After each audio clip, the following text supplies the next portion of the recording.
Assalamualaikum warahmatullahi wabarakatuh. Nama saya Dia Umul Saleka dengan NIM 1963069. Saya akan mempresentasikan mengenai proyek pembangunan wisata air Rawan Jombor. Bagian pertama yaitu latar belakang. Latar belakang dari pembangunan wisata air Rawan Jombor meliputi yang pertama, Rawan Jombor sebagai potensi wisata Klaten, di mana wilayah Klaten dengan luas 65.556 hektar persegi memiliki banyak objek wisata, sarana wisata, seni tradisional, upacara tradisional, bahkan situs-situs sejarah, peninggalan sejarah maupun benda-benda purbakala, sehingga wilayah Kabupaten Klaten memiliki potensi wisata yang perlu untuk diekspor lebih dalam lagi. Untuk yang kedua yaitu potensi wisata budaya. Dikarenakan di wilayah Klaten memiliki banyak kebudayaan, bahkan peninggalan sejarah, misal salah satunya adalah Rawan Jombor, yaitu contohnya terdapat kerajinan tatah sungging wayang kulit, kemudian kerajinan keramik, kerajinan sungu, tanduk kerbau, penyu jimbung, industri batik bayat, makam Ki Ageng Pandanaran, dan kesenian karawitan desa Krakitan, dan masih banyak lagi. Dan di samping ini terdapat peta di mana Klaten memiliki banyak potensi wisata yang perlu diekspor, dan gambar yang di bawahnya ini adalah gambar makam Ki Ageng Pandanaran, di mana di sini memiliki banyak peninggalan sejarah, bahkan purbakala pada masa kerajaan Jawa masih berdiri.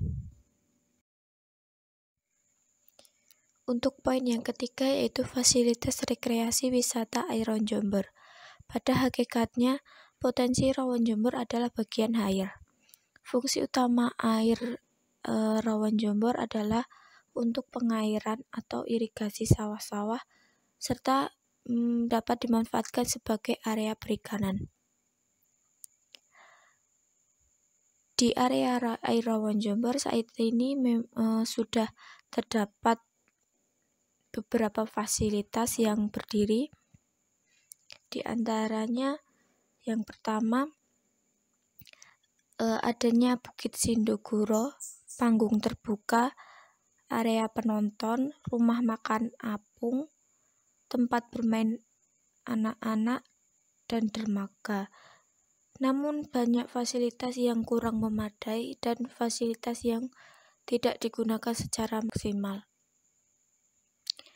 sehingga perlu direncanakan pembangunan wisata Rawan Jombor yang baru dengan fasilitas yang lebih memadai dan tingkat wisata yang lebih baik. Pada perencanaan pembangunan wisata Rawan Jombor, yaitu dengan dilakukannya membangun sebuah budidaya ikan keramba dengan luas yang lebih besar, yaitu 4 hektar dengan sejumlah 200 unit. Rencana yang kedua yaitu pembangunan penginapan beserta adanya fasilitas masjid dengan luas 650 meter persegi. Yang ketiga yaitu pembangunan wisata air, misalnya permainan-permainan anak-anak maupun dewasa, contohnya seperti kanu, bebek air, perahu karet, speedboat, serta didirikan beberapa foto unik di setiap warung apung. Mengingat lokasi wisata berada pada kawasan resapan air atau penampungan air, bahkan dekat dengan tempat permukiman, maka rencana kegiatan tersebut wajib dilengkapi dengan analisis mengenai dampak lingkungan atau AMDAL, sesuai Peraturan Pemerintah Nomor 27 Tahun 2012 tentang lingkungan.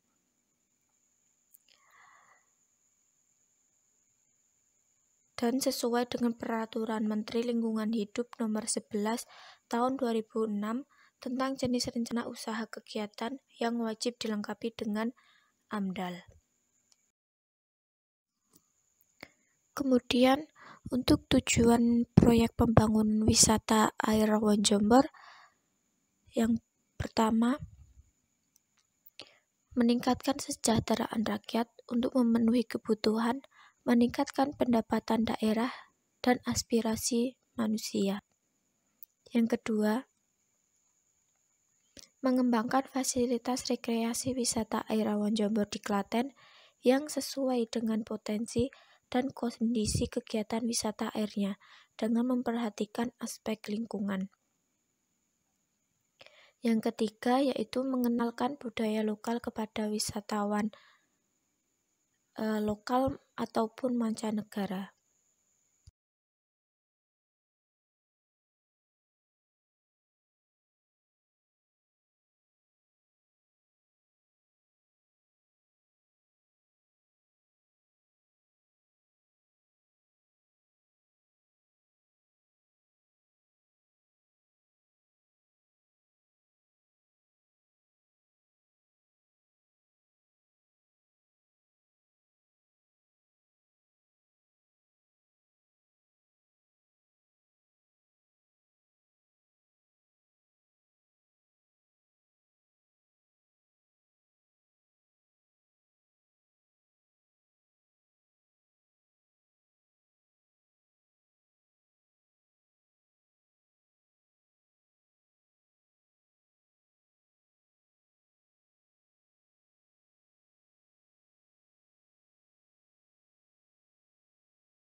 Untuk besaran proyek pembangunan wisata air Rawon Jomber, pembangunan wisata air Rawon Jomber di bidang pariwisata memiliki besaran proyek pada kategori semua besaran.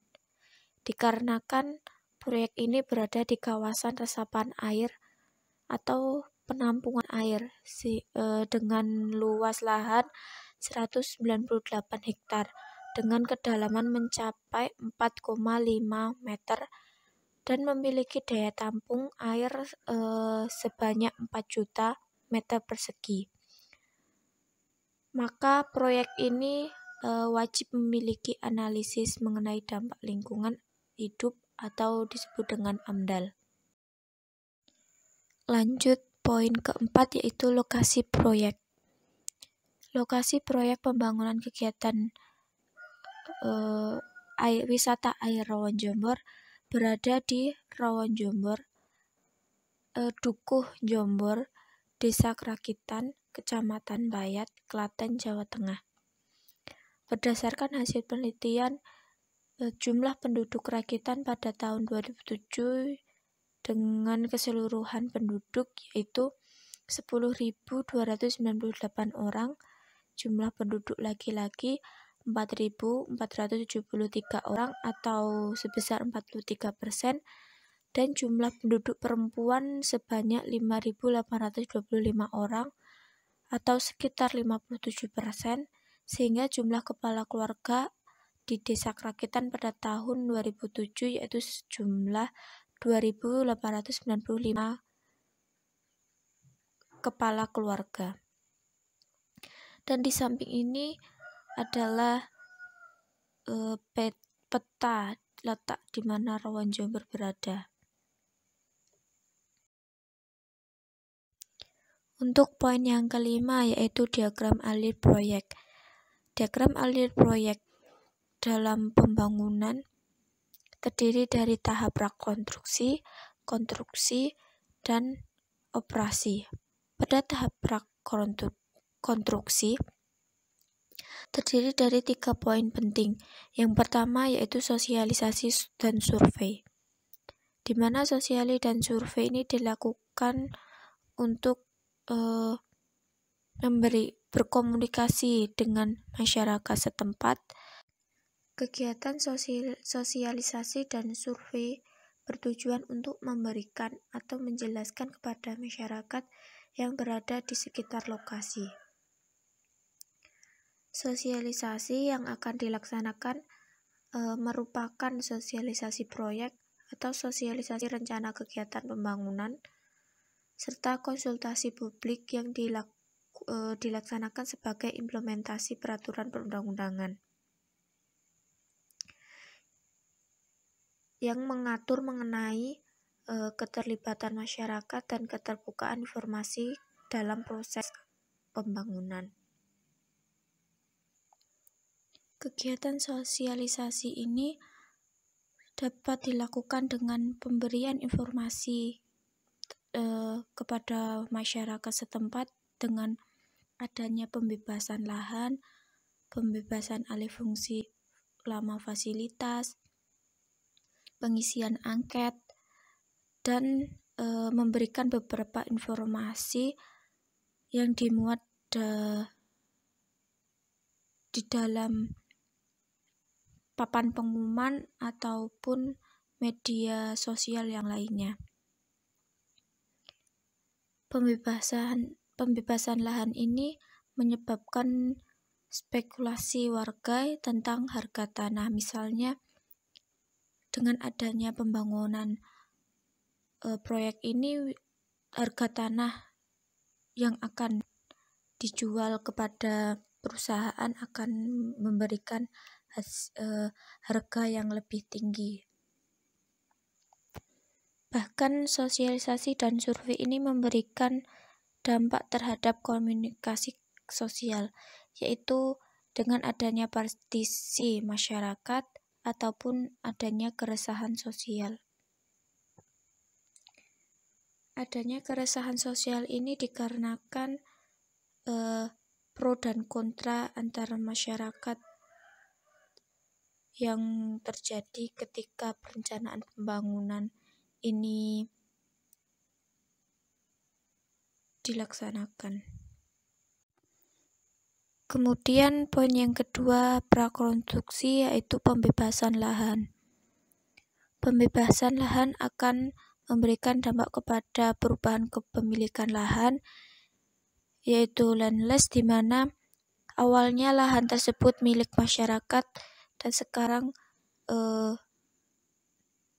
dimiliki oleh perusahaan, sehingga menyebabkan meningkatnya kawasan permukiman serta ekosistem menjadi terganggu.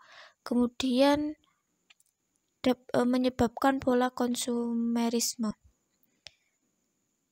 Pola konsumerisme ini terjadi karena spekulasi warga untuk menjual lahan yang dimilikinya untuk proyek pembangunan, yaitu penginapan, masjid, dan lain sebagainya kepada perusahaan. Dikarenakan spekulasi harga yang lebih tinggi dari harga normal, sehingga menyebabkan pola hedonistik masyarakat. Poin yang ketiga yaitu pembebasan alih fungsi utama fasilitas, di mana awalnya fungsi fasilitas yang ada tidak memadai dan tidak digunakan secara maksimal, sehingga perlu adanya pembebasan alih fungsi utama fasilitas yang menyebabkan fungsi lahan menjadi berbeda dari sebelumnya dan bahkan berpotensi menjadikan ekosistem terganggu. Tahap konstruksi. Tahap konstruksi meliputi yang pertama persiapan lokasi, pengerjaan lahan, mobilitas, pembangunan spot permainan air dan foto, pembangunan budidaya ikan keramba, kemudian pembangunan penginapan dan masjid, serta rekrutmen tenaga kerja. Persiapan lokasi dilakukan dengan pembebasan lahan, di mana pembebasan lahan dilakukan dengan pembabatan, pembongkaran, penggalian, penimbunan, dan lain-lain yang menyebabkan habitat flora dan fauna hilang, serta meningkatkan permukiman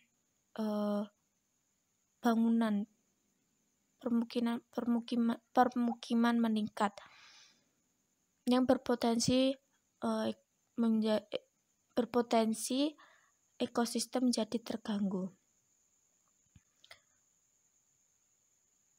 Pengerjaan lahan dilakukan dengan cara pembongkaran, penggalian, dan penimbunan. Adanya kegiatan pembongkaran dan penggalian bahkan penimbunan ini akan meningkatkan konsentrasi debu meningkat yang mengakibatkan polusi udara, kualitas udara menjadi menurun, sehingga masyarakat menjadi resah. Untuk poin yang ketiga, mobilitas, yaitu menyediakan keperluan atau fasilitas yang digunakan dalam pembangunan, yaitu dengan mendatangkan material. Dengan adanya pendatangan material ini mengakibatkan jalannya menjadi rusak, kemacetan, bahkan kecelakaan berpotensi terjadi, sehingga lalu lintas menjadi terganggu. Pembangunan spot permainan air dan foto. Pembangunan spot dan permainan air dan foto ini akan berpotensi menyebabkan pencemaran air, berkurangnya luas area air dikarenakan adanya bangunan-bangunan tersebut di atas air, sehingga berkurangnya daerah penampungan air yang berpotensi adanya banjir. Kemudian pencemaran air akan terjadi karena apabila pembangunan tersebut membawa bahan-bahan berbahaya yang mengakibatkan kualitas airnya menjadi menurun dan menyebabkan matinya flora fauna sehingga ekosistem pun menjadi terganggu. Kemudian pembangunan budidaya ikan keramba. Pembangunan budidaya ikan keramba ini akan berpotensi mengurangi luas area air dan bau yang tidak sedap, atau biasanya untuk perikanan itu baunya amis. Bau amis ini akan memberikan dampak kepada masyarakat, yaitu misalnya tidak nyaman dan keresahan terhadap pro dan kontra pembangunan ini. Kemudian selanjutnya pembangunan penginapan dan masjid. Pembangunan penginapan dan masjid ini dilakukan dengan pembabatan tanaman yang liar yang menyebabkan hilangnya flora fauna, bahkan daerah resapan berkurang, sehingga berpotensi menyebabkan banjir dan ekosistem terganggu.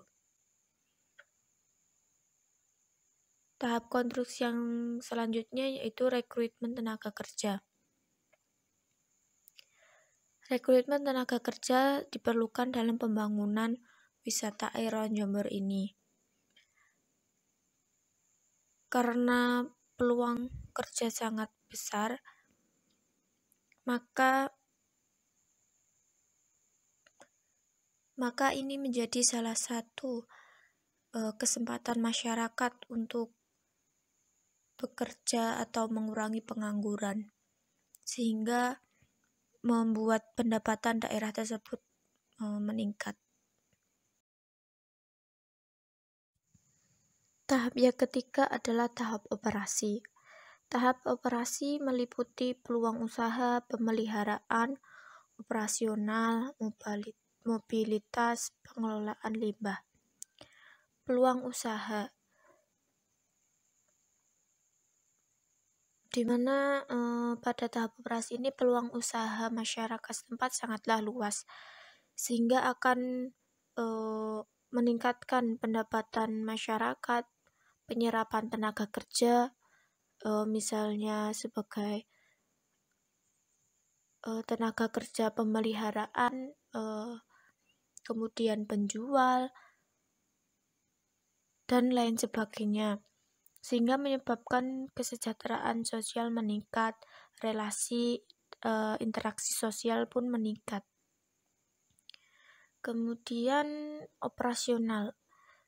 Kegiatan operasional meliputi kegiatan pengunjung dan penjual yang menyebabkan adanya peningkatan sampah, kualitas air dan tanahnya menjadi menurun, sehingga kesehatan masyarakat pun menurun.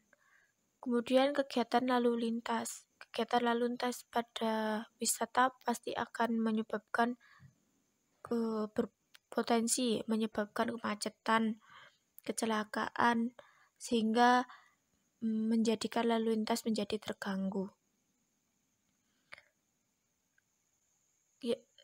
Kegiatan operasional selanjutnya yaitu pembongkaran dan penataan ulang fasilitas.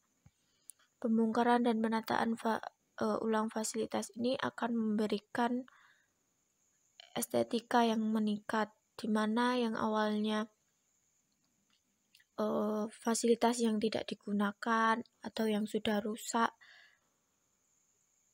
bahkan bangunan-bangunan yang tidak memadai akan dibongkar dan diganti dengan yang baru, sehingga estetika wisata akan menjadi lebih baik dan bagus, serta kepedulian lingkungan masyarakat akan menjadi meningkat. Yang keempat yaitu pengenalan budaya lokal. Dengan adanya wisata pengenalan budaya lokal, maka budaya lokal yang berada di Rawon Jember atau sekitarnya itu akan menjadi terkenal, sehingga akan meningkatkan kreativitas dan aspirasi masyarakat untuk mengembangkan dan membudidayakan kebudayaan lokal yang dimiliki. Mobilitas meliputi pengunjung dan penjual. Mobilitas pengunjung bertujuan untuk menarik perhatian para wisatawan terhadap fasilitas dan keunikan wisata yang sudah dibangun. Kemudian dengan adanya fasilitas tersebut, kegiatan rekreasi yang menarik dan menyenangkan akan meningkatkan kesehatan bahkan wawasan yang dimiliki oleh pengunjung. Namun adapun dampak yang diberikan yaitu kualitas lingkungan akan menjadi menurun akibat adanya pencemaran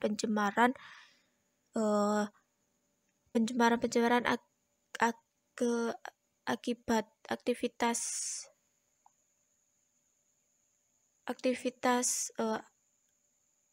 wisatawan. Kemudian penjual. Mobilitas penjual dilakukan dengan rekrutmen para pedagang yang akan membuka usaha di sekitar lokasi wisata sesuai fasilitas yang sudah diberikan oleh perusahaan. Dengan adanya fasilitas yang tersedia, maka masyarakat setempat dapat meningkatkan perekonomiannya dengan misalnya berdagang, menjadi karyawan di tempat wisata, menjadi pemandu, dan lain sebagainya. Adapun dampak negatifnya yaitu kecemburuan sosial, karena kan tidak semua masyarakat memiliki kualifikasi yang dibutuhkan pada wisata tersebut. Atau di saat perekrutan pedagang itu kurang merata, sehingga menyebabkan kecemburuan antar sosial.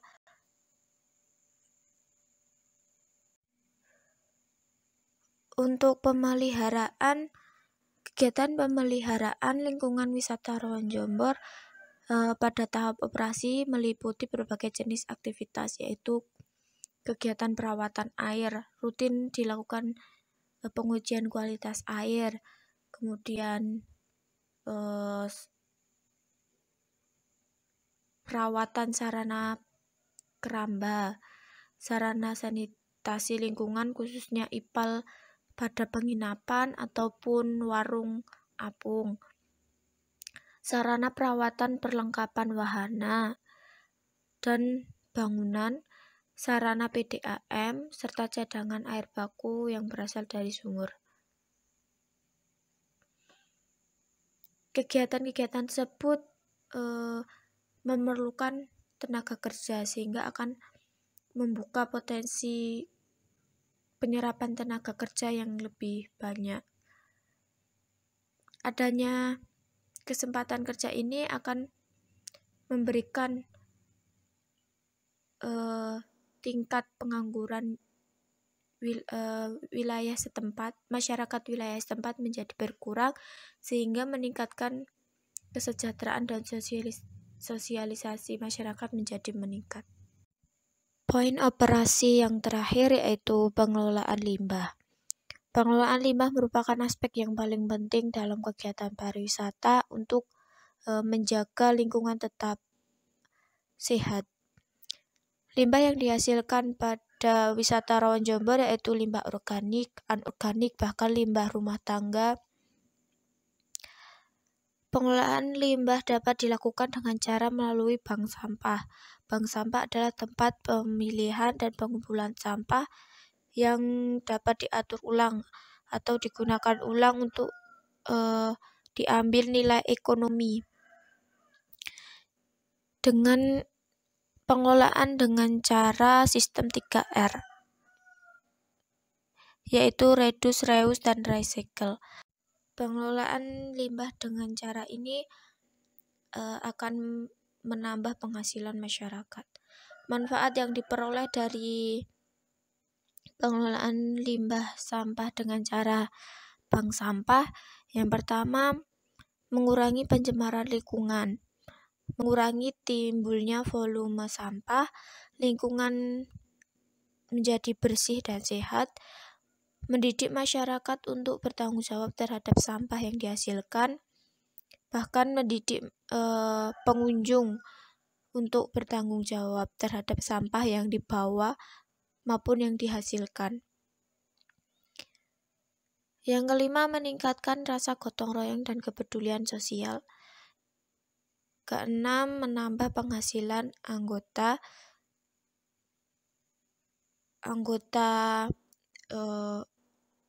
pengelolaan limbah.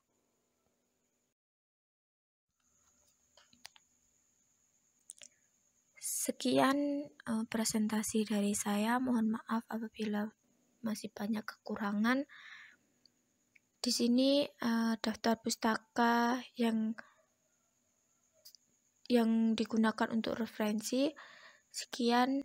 Wassalamualaikum warahmatullahi wabarakatuh.